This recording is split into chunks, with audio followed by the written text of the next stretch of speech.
My name is Clay Lamb, and I'm your host on this journey. And my job is to guide you into some of the best contractor insights from coaches, authors, and trainers that is sure to take your business to a whole new level of excellence. So I'd invite you to join me in my conversation with my friend Russ Dimmit. Hey, Russ. Hey, Clay, how are you? I'm doing well, my friend. What's going on in your life? Well, it's another day in paradise. Just got back from a bike ride. I did a half an hour while I was, back on lunch. It's a good ride, brother. I can't stop getting old, but I can hopefully stop getting fat. Ooh, that hurts.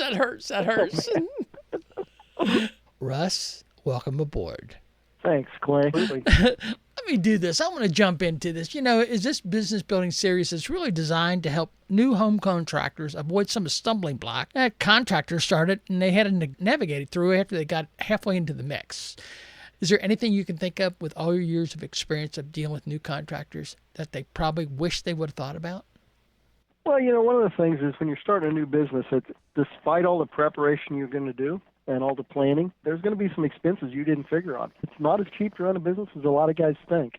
You get into a situation and you say, oh, geez, I can see that I can make this much a day or this much an hour. This looks like a great thing. And then you get started and you find all the expenses, your insurances, your overheads. They're a lot different than what you thought they would have been. Well, home contractors, I hope you hear Russ. There's a lot of wisdom there. Because I'll tell you what, it'll turn around and bite you if you're not prepared for that. It's a great lifestyle. It buys a lot of things for you. Money doesn't buy happiness, but what it buys is options. So you can structure your life the way you want it to be. Want it to be what you want, rather than what's happening to you, somebody else happening. And one of the things that I think home contractors want to really think about, and this seems a little weird, but you want to own a business. You don't want to own a job. Why don't you peel that back a little bit? What do you mean by that?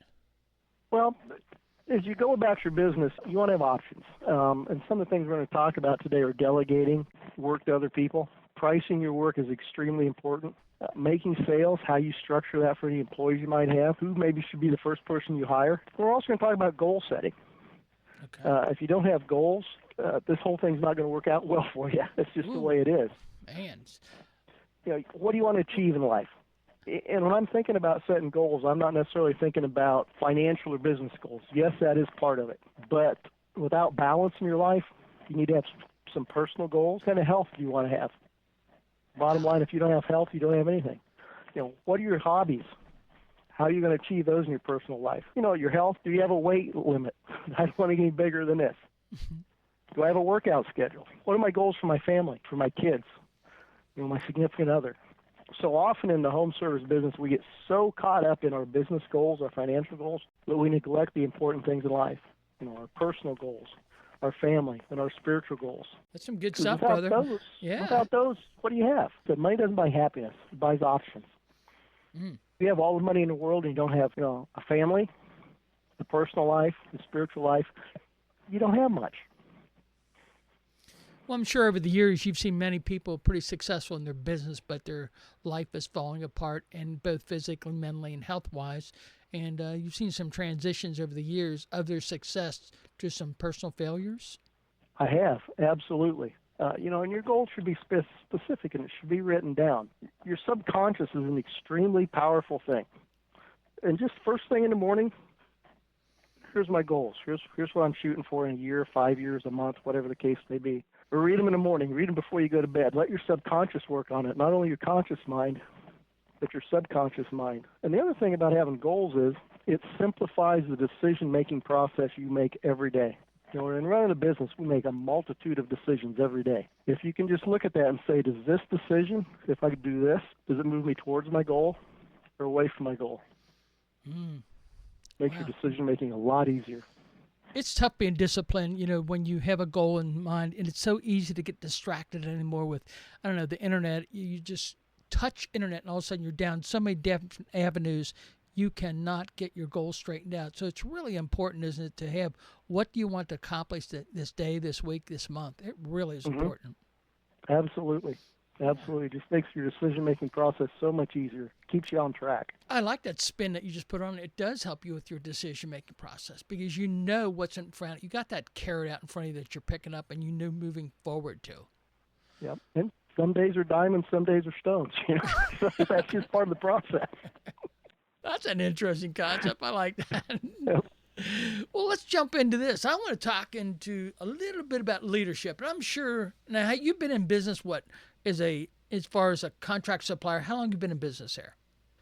28 years now, going on 28 years. And I'm sure you've seen some really unusual leadership examples and some very good ones and some very bad ones. And after that, we talk about leadership. Let's talk about some delegation, organizational charts, things that you think that people should have done. Well, I tell you, most of us that start a home service business of some kind, we're very good technicians. We can do the work. We're usually strong. We have strong feelings, strong opinions. And the other thing is we may just not be able to work for anybody else because of those strong opinions we have. We're a terrible employee.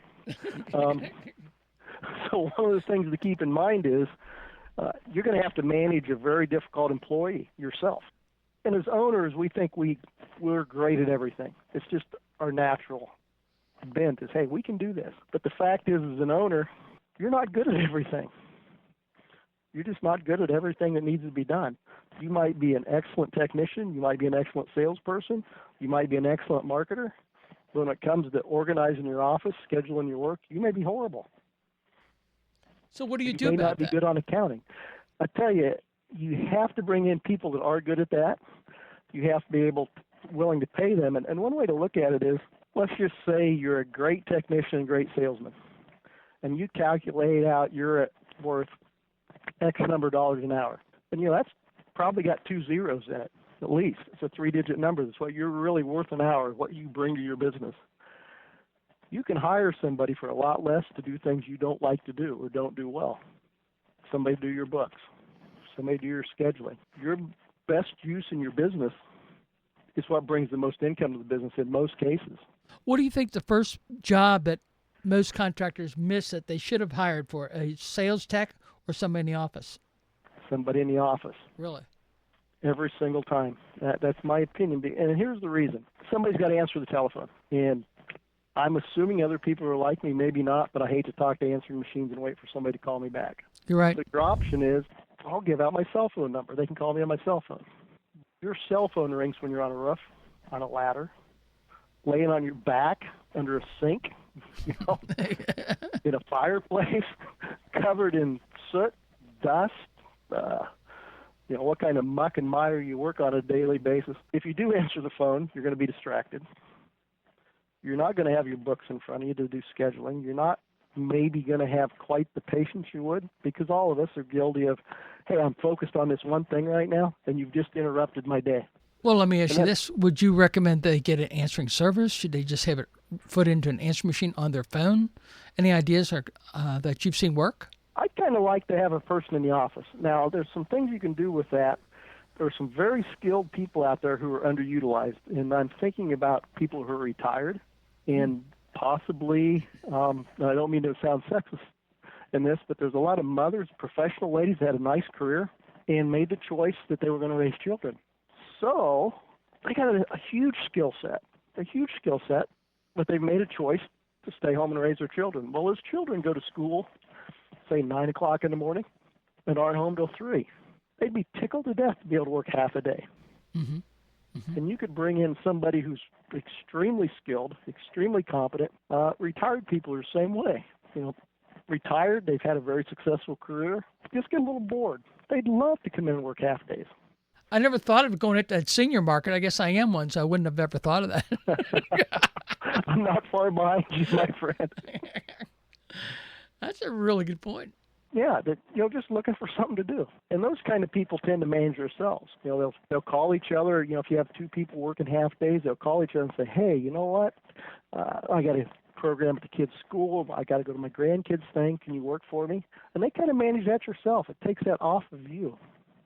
And I think it's a good idea. I think really I agree with you that the office is probably the first line that you need to go to, because you can always get somebody to help you on a really heavy job, but really when you have to take time and get distracted from your physical work of dealing with the paperwork, it's not that you can't do it. It just distracts you and gets you off your game set. And their job is to get you to their door. But I agree with you, Russ, that, finding someone that can actually help you get to that door is really crucial all the time, because every time I've called somebody and they don't answer the phone, I call the next person.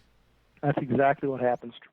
You're exactly right, Clay. I might have given my phone number, but chances are I'm booked by then, or already bought my purchases, or set up another service, or interview with somebody who actually did pick up the phone, or just, explain to me something about their company. I've read reviews about them. I understand who they are, but I want to touch someplace. I want to make that touch of a communication line. I totally agree with that idea.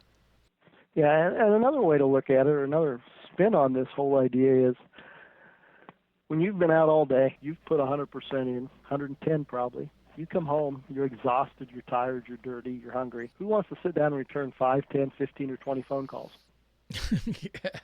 It's horrible. I remember doing it. I know exactly what you said. I don't want to talk to him, but I need the business. Exactly. I mean, the last thing I want to do is talk on the phone when I go home. Well, let's do this. Let's peel back something. I want to talk about sales now, Russ. We talk about, should you hire an outside salesman? Should you train your employees? Or how do you deal with the sales? Let's say you have maybe a couple trucks out in the field and you're just getting things going. What would you recommend? Well, I tell you, I've seen guys do it a lot of ways. An extremely small wage and a lot of commission. I've seen just strictly hourly. I think what works really well is an hourly with a commission override. You want your hourly to be enough that the guy isn't hurting and he's not going to be motivated to maybe sell some commission work that might not be necessary. But you want your commission to be high enough to be an incentive where he can make some good money. I've seen some very successful companies that have a couple technicians that are taking home as much as the owner. Oh, yeah. Yeah, I agree with you. Maybe I like more. that idea. When your employees are making more money than you, that means the company's really growing. You're doing something right. And it allows you to give benefits, paid vacation, time off, and all of a sudden you start attracting the higher-end employees. That's interesting what you're doing with to get that higher employee. Do you think it's wrong to go out and try to recruit another employee? I don't, because in our day-to-day lives, we run into people all the time in other service businesses, and they may really impress us.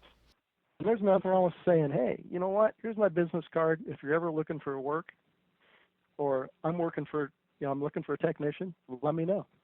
It's interesting because the ones that I've met in the field casually are one thing, but the ones that come knocking on my door are normally rejects. They were rejected by another company. But when I've met them in the field and I see their hands-on work, I'm pretty impressed. And then there's a communication line on, because it kind of instills that guy understands, I've seen your work and I know you're pretty good at what you're doing. And if you're ever hungry for something else, we've got an opportunity maybe for you here. So I like that, keeping the door open like that. Is there any special sales that you think they should be working on? In-home sales, you got to gather some facts, you got to figure out what's going on, do you think it should be quoted in the field or taken back to the office? Any idea? Well, I tell you, my thought process on it is I kind of like to do it back in the office, just because then I can sit down, I've had my shower, and it depends. There's a couple ways to think about it. If the owner wants to do all the quoting, then he's got to set up a program where his guys can get him all the information, which makes a second trip. It may or may not be what you want to do in your own business, but there's nothing wrong, especially with the kind of technology we have today, with just sitting in your truck and putting together the bid and just printing it out and handing it to them. Now, you want to make sure that's very professional. This year, I've seen a lot more of that where they're printing right from the truck and actually are emailing to the customer. I've seen a lot more of that. It allows you to put together a true proposal rather than just throwing some numbers out and going, oh, yeah, we can do that.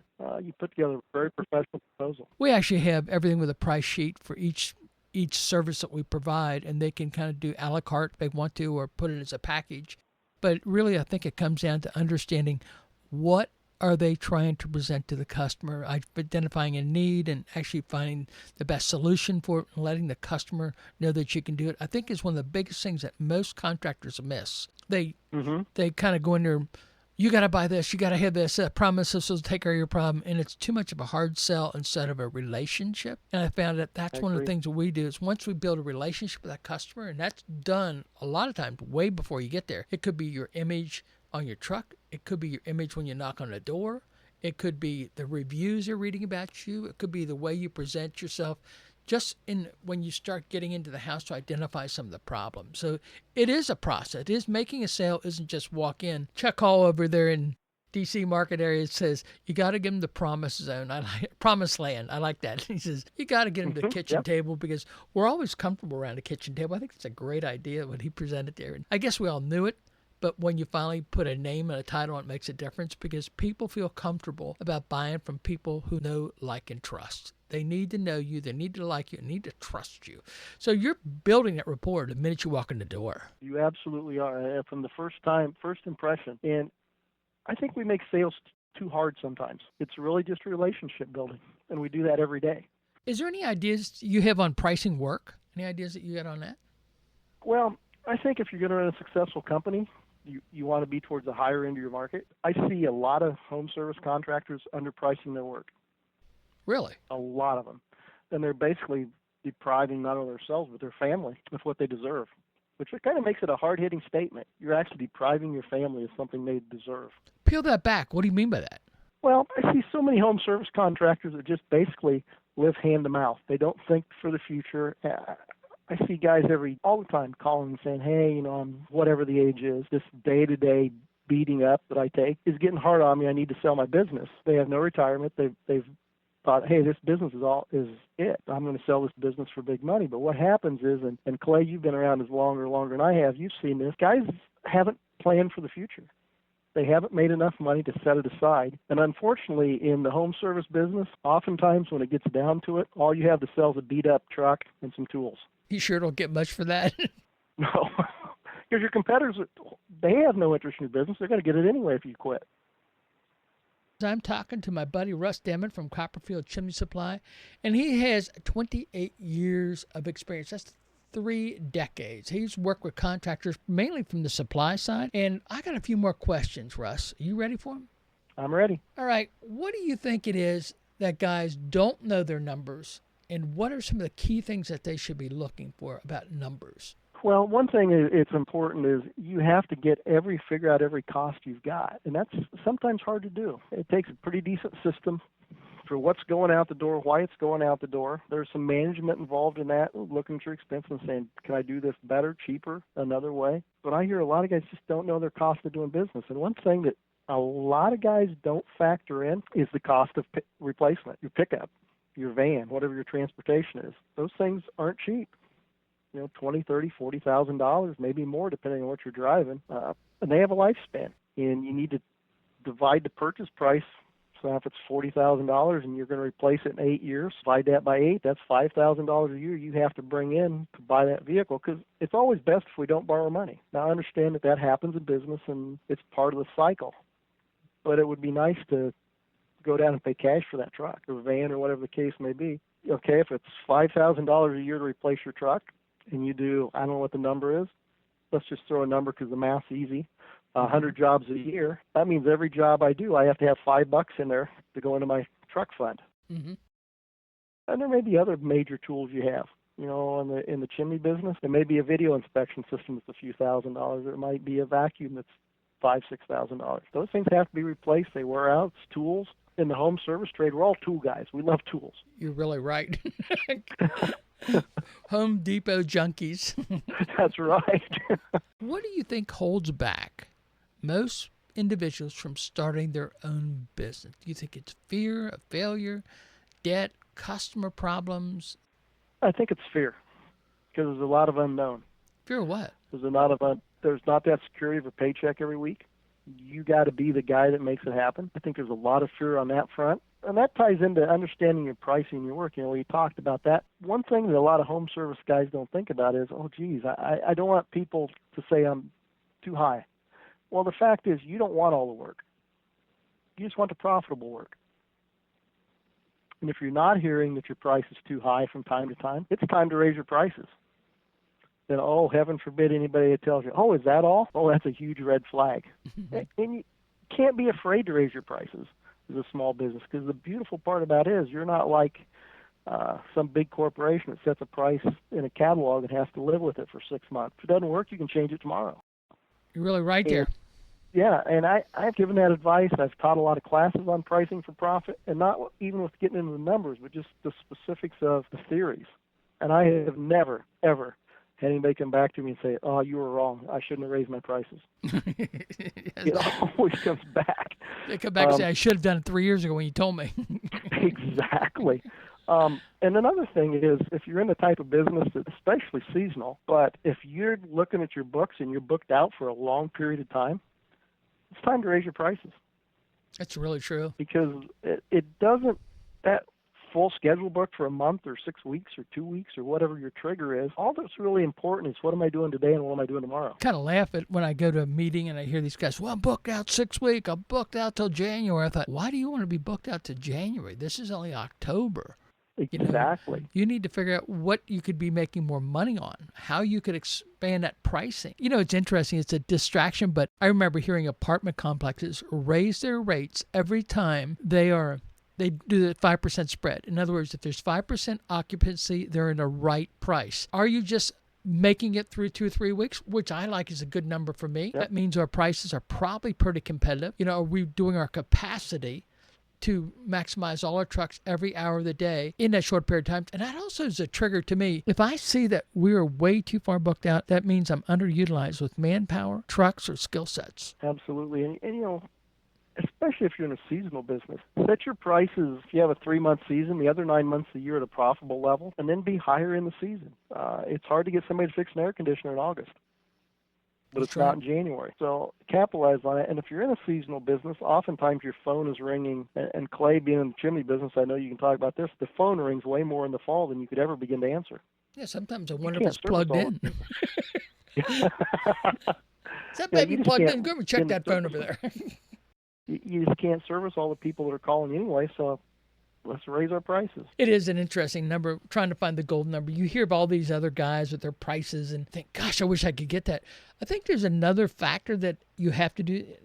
I always hear this, well, you can't get that price in my area, but I guarantee you there's somebody in your area that is. And you know who it is. That's the funny thing about it. But your common thing that you say is, we can't do that in my area, which is not true because there is somebody in your area that's doing it. And I always look at that and think, why does it take that price courage? And I use that word price courage that some people get. Another thing I get into, Russ, is really interesting. I realize that you can be in the business for 10, 15 years, and you look back and you really haven't increased your prices that much because you have that fear factor, like, oh, they won't do any more than that. But the new guy comes in the block, and doggone, he's another $20 higher than you. And I don't think you need to look so much as nationally what's going on because there's always different price considerations. And on one coast, West Coast or East Coast, or in the D.C., Maryland market, there's a different pricing there. But look in your backyard, see who's making more dollars, more jobs, and you'll probably see he's got a lot more vans than you do. Another thing I want to talk about here is part-time work. There's a lot of guys that have a job, and I think it's integrity if you do the work, if you're a handyman or whatever, and your boss says it's acceptable, then you should do it.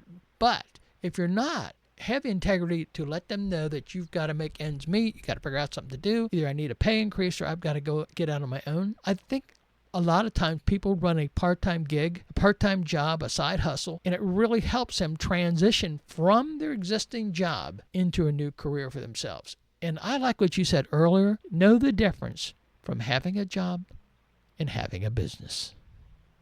They're totally different. They really are. When it comes to hiring and firing and employees, that's huge. People want to work for a business. They don't want to work for an individual. Ooh, that's strong. That's a good conversation right there, buddy, because people do want careers. They want to know that they're part of something bigger than themselves, don't they? Yeah, set up some standard operating procedures. Say, here's how we do this. Have regular company meetings. Say, here's how we do things. Have your meetings. Discuss how things are going. And I'm not talking once every 6 months. I'm talking maybe once a week. It doesn't have to be anything huge. It can be a tailgate meeting, and depending on what you're doing, you probably need to have some OSHA training on a regular basis anyway and be able to document that, and just have the 3 or 4 guys talk and say, okay, well, and I tell you, it's a huge thing is if you get some positive homeowner feedback, to pass that along the whole group. Say, hey, Joe over here, Mrs. Barnes said this about him. It makes everybody strive a little harder, makes Joe feel a little better.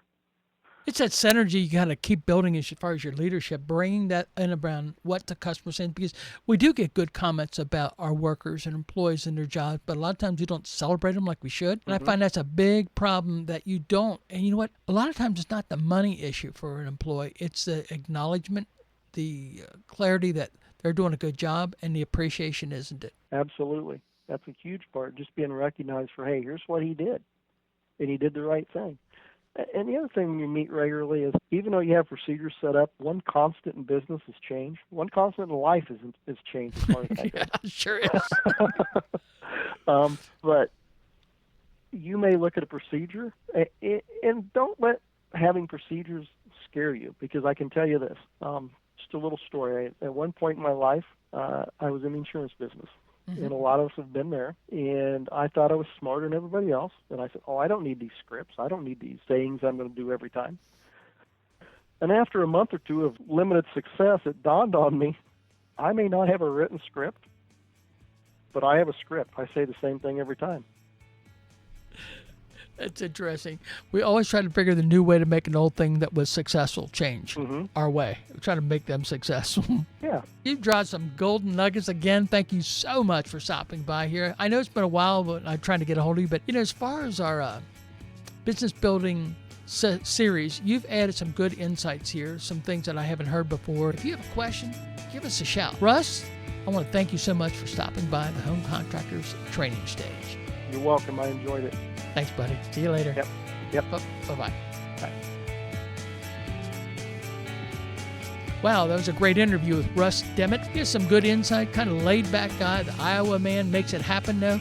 He has taught a lot of people about business, not just about the chimney installation, but core business values, understanding things, how to delegate, what to do for hiring employees. When he holds a seminar, he really holds court. Russ Dimmit, thank you so much for joining us on the training stage. It's been a pleasure. Now, thank you, buddy. Now, as we all know, I always sign off the same thing. I want you to be civil with all mankind, love and protect your family, honor and serve your God. Now go do the hard work.